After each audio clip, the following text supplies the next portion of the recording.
Oke, teman-teman selamat malam. Ketemu lagi dengan saya Surya MS Trade and Investment. Baik, teman-teman, hari ini untuk IHSG-nya ya, kondisi dari IHSG bagus banget ya, bisa kembali lagi naik ke zona aman ya. Beberapa saham yang saya bahas kemarin masih lanjut naik dan beberapa bahkan tembus new high lagi.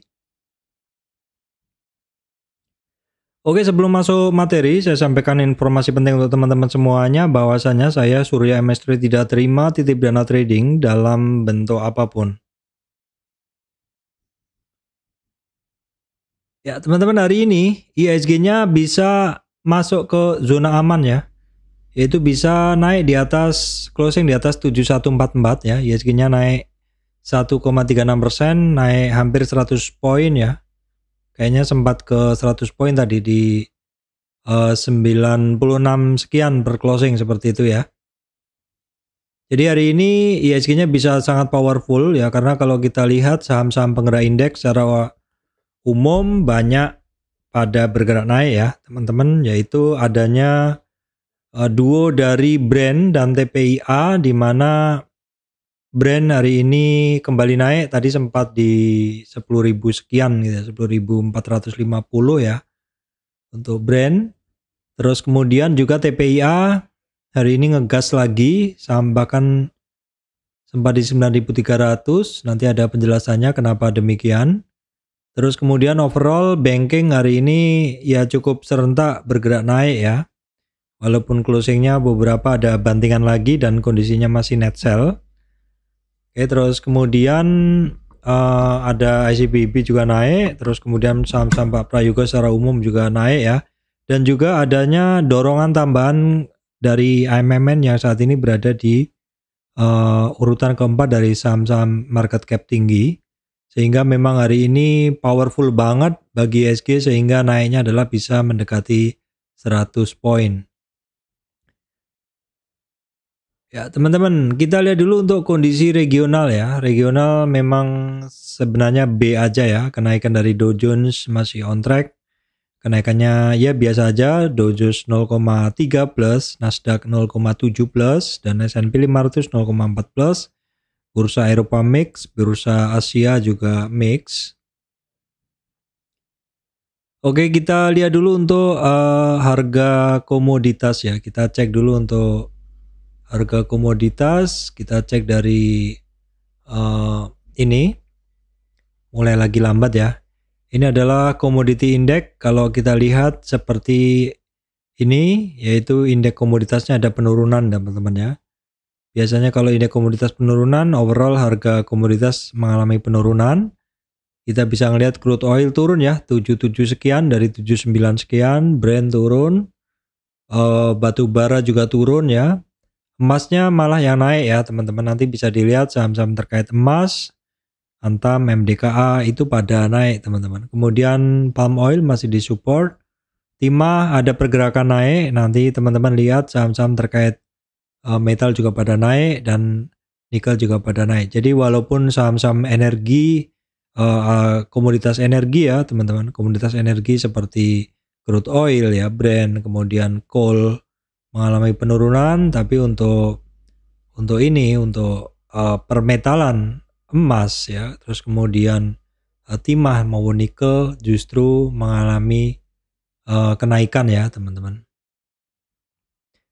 Oke, baik teman-teman, kita akan langsung masuk ke bahasan terkait saham ya. Hari ini pokoknya jos banget ya. Overall bursanya bergairah banget, mostly saham-sahamnya pada bergerak naik. Saya udah istilahnya memfilter beberapa saham, men-scan beberapa saham, yang didapat adalah sebenarnya juga saham-saham yang kemarin sudah saya bahas ya. Saham-saham yang kemarin udah saya bahas lanjut naik, dan beberapa juga terbentuk new high ya, terus beberapa juga masih melanjutkan reboundnya seperti itu teman-teman. Oke, baik, yang pertama ya kita cek dulu untuk saham Pak Prayogo dulu ya, karena memang hari ini adalah, kalau dari sini adalah hari ini adalah hari ulang tahunnya Pak Prayogo. teman-teman baca ya, ini tanggal 15 Mei. Ini saya nggak tahu ya, saya hanya baca berita aja. Pak Prayogo Pangestu Ultah ya, sahamnya Pestapora, kira-kira begitu ya. Nah ini pokoknya seperti itu. Nah yang kita lihat adalah memang hari ini saham Pak Prayogo secara umum dia pada bergerak naik ya teman-teman. Yang pertama adalah kita akan bahas brand dulu ya. Brand. Oke, brand ini saham tradingan saya. Saya seminggu itu masih 2-3 kali masih pegang barang ini. Kenapa? Ya teman-teman tahu sendiri, brand secara pergerakan memang bagus banget ya. Walaupun kemarin saya bilang brand perlu konsolidasi, tapi nyatanya juga dia nggak konsolidasi, nggak retracement, ya bahkan saya antri di 9.000 sekian, nggak ini ya istilahnya apa, nggak turun-turun. Nah strategi saya di brand ini teman-teman, saya biasa masuk sampai 5 kali kalau di saham-saham Pak Prayogo ini ya. Jadi layer pertama masuk, ya layer kedua di bawahnya masuk, layer ketiga masuk, seperti itu. Pernah saya gunakan di TPIA ketika koreksi seperti itu, tapi di brand ini saya nggak bisa seperti itu. Kenapa? Karena turunnya dia juga nggak dalam, sehingga saya dapatnya juga nggak banyak, tapi sifatnya saya tradingan ya. Kenapa ya? Teman-teman tahu sendiri, ini closingnya aja turun di bawah resistannya, tapi sempat di bawah naik ya. Jadi ketika naik biasanya saya take profit dan terus dia turun biasanya saya buang seperti itu. Sifatnya saya tradingan, jadi selalu ada cash di saham ini. Nah saham Pak Prayogo untuk brand ini masih kelap-kelip ya, artinya kadang net buy, kadang net sell, kadang net buy, kadang net sell seperti itu. Inilah yang membuat, bukan ini ya, brand ini, sorry ya saya salah ya. Jadi brand di sini, saham brand ini dominasi asingnya dalam masuk ya, walaupun kemarin sempat net sell ya. Net sell itu sehari setelah disuspend ya. Pernah kena UMA, pernah kena suspend seperti itu. Tapi sepertinya masih lanjut naik. Sebenarnya dengan disuspendnya dan kena UMA-nya dari brand ini membuat saya agak harus hati-hati seperti itu. Makanya antrinya agak di bawah, tapi ternyata nggak dapet ya. Justru dia ngegas lagi. Oke, nggak apa-apa. Walaupun demikian saya tetap hari ini tetap bisa cuan dari saham brand, teman-teman. Nah, kenaikan dari brand hari ini cukup ada volume ya. Karena memang hari ini juga bentuk new price ya, harga baru lagi, dan dia naik dengan sedikit adanya tambahan volume dibanding sebelumnya. Kita lihat untuk intraday brand hari ini 59 versus 41, jadi sedikit dominan di buying side-nya ya, yang ngajar kanan sedikit dominan. Ada BKAK, jadi memang di beberapa video sebelumnya saya sampaikan, sepertinya asing jual bank masuk ke Pak Prayogo. Kenapa? Karena kinerja asing itu dihitung berdasarkan saham-saham penggerak indeks ya teman-teman. Berdasarkan indeks. Jadi kalau asing itu mengasupnya saham-saham yang turun, otomatis kinerjanya juga terseret turun. Ya, kalau sahamnya yang dibeli adalah saham-saham yang naik, bisa berkinerja di atas indeks, tentu outperform ya. Si manajer investasi itu menjadi outperform atau berkinerja di atas indeks yang merupakan standarnya seperti itu. Baik, kemudian saham Pak Prayogo TPIA, kemarin saya sampaikan bahwa TPIA ini masuk ke indeks MSCI ya teman-teman. Indeks MSCI, jadi istilahnya kalau masuk indeks itu, kalau dulu di LQ45 biasanya sebelum masuk LQ45 bisa naik, tapi setelahnya biasanya menjadi lebih kalem seperti itu. Kalau kita lihat hari ini, sehari sebelumnya ini dari price action-nya terlihat sebenarnya memang sudah kebaca bahwa TPIA hari ini akan masuk. Ya, menjadi penghuni baru indeks MSCI, Morgan Stanley Capital International ya. Ini teman-teman, per Mei. Dan kondisinya adalah asingnya kemarin tebel, hari ini juga tebel banget. Ini sepertinya mengkonfirm ya.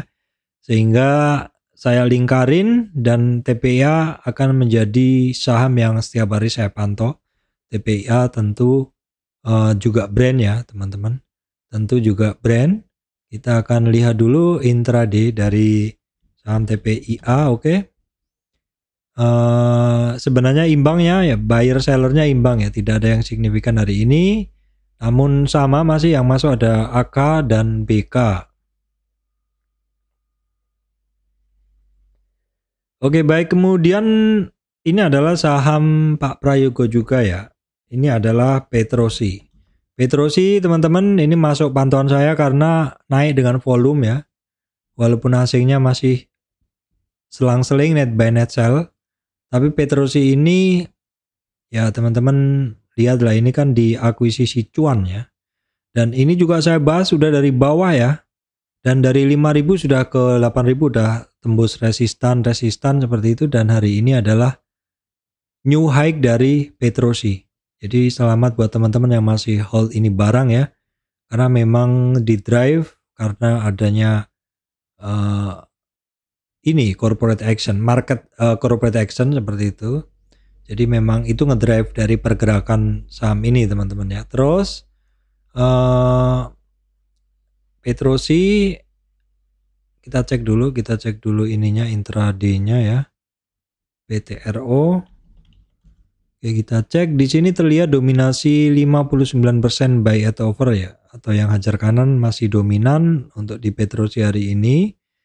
Nah, terus biasanya kalau saya bahas Petrosi selalu saya bahas Cuan ya. Nah, Cuan juga sama walaupun secara pergerakan dia pelan-pelan karena memang dia harus bisa keluar dari area ini. Area 38,2 retracement yaitu di 8.000, Cuan sekitar itu, baru nanti 50 retracement 9.100-an. Cuan hari ini asingnya masuk ya, cukup tebal. Asingnya masuk di Cuan hari ini cukup tebal. Oke, kita cek dulu untuk intraday-nya dari Cuan. Terlihat juga dominan ya 60% versus 40 ya, yang hajar kanan di 60% lebih dominan. Oke, baik, kemudian BRPT juga biasanya ikut ketika saham-saham Pak Prayogo ikut. Cuman BRPT menurut hafalan saya dia masih banyak PR ya, masih harus bisa keluar dari resistan-resistannya. Sebenarnya kalau saya amatin peta supportnya dari BRPT ini adalah di sekitar 950 support teman-teman. Ini area support. Namun kemarin sepertinya sempat overshoot ya. Jadi ya mungkin sedikit diabaikan karena area yang paling sering itu di sekitar 950. Jadi kalau BRPT ini sekitar 950, 930, saya biasanya beli dan nanti TP sekitar 1030-an ya, kira-kira begitu. Ini sifatnya tradingan, sementara tradingan sebelum dia bisa keluar dari sekitar 1050 sampai nanti resisten ada di sekitar 1150 ya untuk BRPT. Asingnya juga masih keluar masuk. Volume hari ini memang cukup tebal, berbeda dari sebelumnya. Ya, kita akan lihat berdasarkan ADX ya untuk arah dari BRPT. BRPT belum arahnya udah benar teman-teman. Arahnya udah benar ya. Dari mana Pak? Dari hijaunya di atas, birunya di atas, hijaunya di bawah. Ini arahnya udah benar. Cuman tidak ada dorongan tenaga. Di mana dorongan tenaga tuh yang merah ini. Arah sudah benar tapi tidak ada dorongan tenaga ya. Untuk BRPT. Kemudian bisa juga dicek di ini ya. Bisa juga dicek di MACD juga bisa. Arahnya sedang kemana untuk BRPT juga belum ya. Belum terlihat adanya, karena dia masih konsol teman-teman. Jadi konsolidasinya itu masih di sini terus. Jadi masih konsolidasi. Teman-teman lihat MA moving average-nya pun juga dempet ya, berhimpitan. Itu artinya memang saat ini dia sedang konsolidasi untuk BRPT ini teman-teman. Oke, kita bahas sekilas ya, saham-saham perbankan hari ini mulai pada ngamuk. Tapi bener nggak memang sudah mulai pada net buy? Kita akan cek dulu ya. Memang sudah mulai pada bagus. Ya, BRI ini overall sudah ada perlawanan ya. BRI sudah ada perlawanan. Dan di weekly-nya juga sudah mulai membaik. Intinya sudah pada mulai membaik ya. Mulai membaik terutama kalau BRI naik di atas 4841. Namun demikian nih untuk BRI ini masih jualan, bahkan asingnya lebih besar dari kemarin jualannya ya. Asingnya udah jualannya lebih besar daripada kemarin. Kita cek intraday-nya sebenarnya sudah mulai dibeli. Dari mana? Dari sini terlihat 58% buy at over. Sebenarnya sudah mulai ada yang beli. Tetapi asingnya masih jualan. AK, BK seperti itu dominan jualan ya teman-teman. Sehingga memang masih harus waspada. Bisa cuan nggak Pak dari saham ini? Bisa. Saya juga dalam 3 hari ke belakang ini masih masuk keluar gitu di saham ini. Namun demikian kan ini pergerakannya juga nggak lebar ya. Modalnya besar, pergerakannya tipis. Jadi saya sebenarnya kurang suka trading di saham ini. Kalau mau hold juga dana terbatas. Jadi saya kadang lebih mementingkan untuk trading di saham-saham yang rentang geraknya luas. Kemudian BMRI hari ini asingnya mulai masuk ya teman-teman, asingnya mulai masuk, tapi ya sama ya, ini kelap-kelip ya, artinya keluar masuk begitu. BMRI overall juga udah oke ya, secara secara weekly ini udah kembali lagi dan tidak ada isu ini untuk BMRI ini on track banget masih, dan pantulannya tepat di trend line yang saya gambarkan itu teman-teman. Terus sekilas kita intip BMRI di sini, oke. Oke, di sini juga sudah mulai ada dominasi ya, 60% sudah hajar kanan, AC yang masuk ada RX, ZP ya, seperti itu. Jadi overall sebenarnya udah mulai pada oke. Kemudian BBNI kita cek juga sudah mulai oke, weekly-nya malah oke banget ya. Oke pakai banget karena dia naiknya upside-nya lebih kenceng. Untuk BBNI asingnya BNI ini udah 4 hari ini bagus masuk ya teman-teman. Asingnya di BBNI ini sudah 4 hari masuk ya. Di BBNI asingnya dia udah 4 hari masuk dan dominan ya, 57% buy at over ya. 57% buy at over hajar kanan yang masuk RX, TP, KZ seperti itu. Oke, kemudian teman-teman, kemudian kita lanjutkan sekilas ya. BBCA masih jualan ya asingnya, BBCA masih jualan asingnya. Walaupun demikian trennya juga udah bagus ya dan terjaga ya. BBCA seperti Bank Mandiri tadi trennya bagus dan terjaga, cuma memang asingnya masih jualan juga seperti itu. BRIS ya, BRIS hari ini benar-benar melawan ya teman-teman, karena ditekan sampai 2200 di 50 retracement, hanya mencelup sebentar langsung digas naik di atas 2400, which is ini bagus banget karena perlawanannya kuat ya untuk BRIS. Nah kita lihat ternyata dia average-nya di 2450, jadi cukup tinggi walaupun tertekan cukup jauh. Nah kemudian untuk BRIS hari ini asingnya mulai masuk lagi ya. Untuk BRIS asingnya hari ini mulai masuk lagi.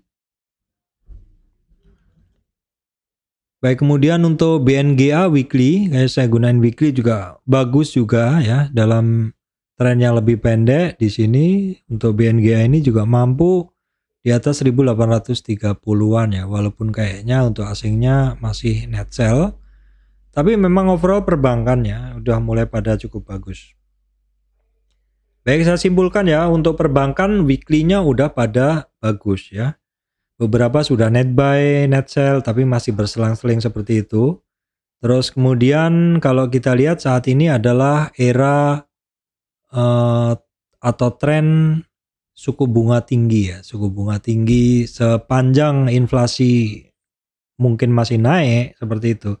Mungkin suku bunga masih cenderung tinggi atau belum diturunkan. Jadi kuncinya di data-data ekonomi Amerika, Indonesia seperti itu.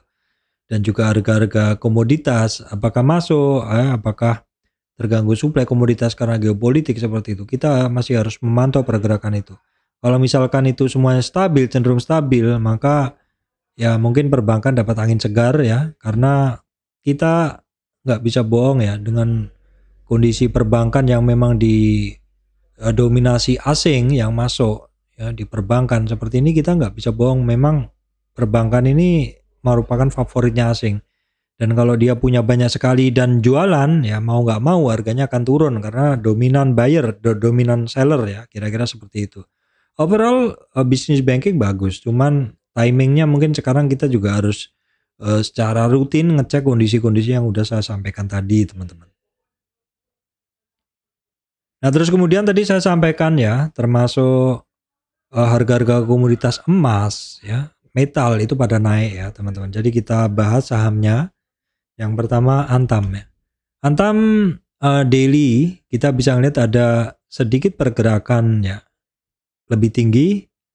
Oke, saya ganti ya. Saya ganti tes cek resistannya Antam ya. Oke, di sini. Nah, teman-teman, Antam hari ini closing pas di resistan 1564. The next resistannya 1620, lalu 50 retracementnya 1660. Nah, Antam ini memang untuk komoditasnya naik. Namun kalau kita lihat ini saham juga pergerakannya juga sedang mencoba untuk keluar dari downtrendnya ya. Ya pelan-pelan lah seperti itu. Karena memang kondisinya dia kan dalam bentuk yang turun seperti ini. Tapi kita setidaknya bisa memberikan gambaran ya kayak ini udah kebuka ke breakout ya. Mungkin kita bisa bikinkan satu trend channel untuk guideline dari pergerakan harga Antam ya. Oke, kita turunin gini. Kita tambahin satu titik tengah yang merupakan mid dari trend channel. Oke, dia rebound dari trend channel ya untuk Antam. Kemudian asingnya hari ini mulai masuk ya di Antam. Di Antam hari ini asingnya mulai masuk. Nah, kita lihat dominasinya masih sama kuat antara buyer seller ya, tidak ada yang dominan. Oke, kemudian MDKA teman-teman, MDKA di daily-nya juga masih belum begitu bagus ya, karena memang dia ketemu resistan di sekitar 2800-an ya, 2800-an. Ya ini saya bahas karena kaitannya dengan saham-saham emas ya. Hari ini juga asingnya mulai masuk di MDKA. Tapi ini bahasan ini sifatnya kalau saya sih saya bahas ya semua peluang. Cuman prioritinya untuk saya ambil pasti saham yang lebih potensial seperti itu. Secara pergerakan seperti itu. Secara kebiasaan. Nah teman-teman untuk dominasinya ini adalah 63% buy at over ya. Dominan buyer sebenarnya ini teman-teman. Dominan buyer. Oke, kemudian yang ketiga adalah TINS. TINS ini juga saya sangat suka untuk trading, tapi saat ini saya sedang nggak pegang barang ini. Karena biasanya kalau turun dalam baru saya suka ya. Oke, ini sudah retracement beberapa kali, jadi saya update. Untuk TINS saya update retracement beberapa kali ya. Oke, di sini. Ya teman-teman untuk TINS ya, itu koreksinya kemarin sudah break dari 38 sehingga terbuka peluang sampai 61. Tapi ternyata dia hanya sampai di 50 retracement dan sudah mulai rebound. Nah, kembali naik di atas 872 TINS itu bagus ya. Karena sudah kembali ke area koreksi ringan. Nah, ini kuncinya dia harus bisa di atas 960 untuk TINS ya. Kondisi asing saham TINS bagaimana? Ternyata masih dijual asing ya, masih banyak dijual asing untuk saham TINS. Oke, kita cek intraday dari saham TINS. Dominasinya 54% buy at over atau sedikit dominan yang hajar kanan teman-teman. Baik, kemudian AMMN ya. AMMN saya sampaikan kemarin ini barang perlu koreksi, ternyata enggak koreksi juga teman-teman. Langsung digas hari ini. AMMN brand itu perlu koreksi tapi enggak, nyatanya malah digas. Oke, saya enggak punya juga enggak apa-apa. Asingnya hari ini masuk ya. MMN kita lihat dulu intraday-nya dari saham MMN ya. Oke, ini sedikit dominan 53% buy at over. Baik, updatean teman-teman untuk saham TKIM ini on track pelan-pelan, nggak koreksi-koreksi, koreksinya tipis ya. Karena dia kan ada support 7850 udah dites, oke. Resistan 82 80 dites lagi, oke, menjadi support resist seperti itu. Jadi resist menjadi support. Hari ini pun beranjak dari situ. Pergerakannya opennya dari situ, tapi close-nya lebih tinggi. Oke, ini cukup oke secara pergerakan, dan juga untuk asingnya sudah masuk ya hari dari tanggal 6 Mei. Kemudian INKP-nya biasa saya bahas juga. Nah, INKP juga dari 8 Mei ya teman-teman. INKP dari 8 Mei juga dominan buyer. Ini sedikit retracement, tapi ada percobaan testing resistan. Kita lihat sekarang untuk ini TKIM dominan buyer ya di 64 ya, 64% buy at over. Kemudian TKIM ada INKP, ini juga dominan ya, buyer di 69% hajar kanan. Jadi keduanya ini memiliki kondisi-kondisi yang bagus sebenarnya, cuman pergerakannya memang agak-agak sempit seperti itu ya. Oke teman-teman, overall memang hari ini banyak banget sebenarnya saham yang pada bergerak ya. Kalau saya bahas nih banyak banget hari ini saham yang bergerak. Beberapa yang saya suka adalah saham-saham yang bergerak dengan dorongan asing ya, karena lebih solid, terutama untuk saham-saham blue chip seperti itu. Tapi kalau saham-saham yang non blue chip mungkin teman-teman bisa sedikit kesampingan dari pergerakan saham-saham tersebut ya. Termasuk banking-banking yang kecil hari ini juga pada bergerak ya, seperti BBKP seperti itu. Kemudian saham-saham IPO ini kemarin sebenarnya saya pantau, tapi saya nggak masuk karena fokus di BRI dan saham-saham lainnya termasuk brand ya. Kemudian Sola saya di hari pertama sempat punya banyak ya, 1000-an lot, lumayan lah untuk IPO ya. Kemudian tapi karena nggak bisa memantau juga ya, maksudnya saya kan beberapa kali juga harus keluar rumah, akhirnya udah take profit juga. Terus berikutnya ada beberapa saham, coba kita cek auto. Oke, gini kita skip aja beberapa saham.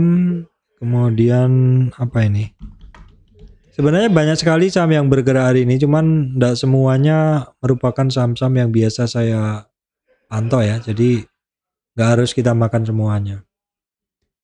Oke baik teman-teman, saya rasa itu yang bisa saya sampaikan ya. IHSG-nya saat ini sudah masuk ke zona aman, dan kenaikan hari ini benar-benar membuat mood marketnya bagus sekali, sehingga secara umum sektor-sektor saham pada hijau berbarengan ya. Demikian dari saya, Surya MS Retail Investment. Terima kasih teman-teman semuanya.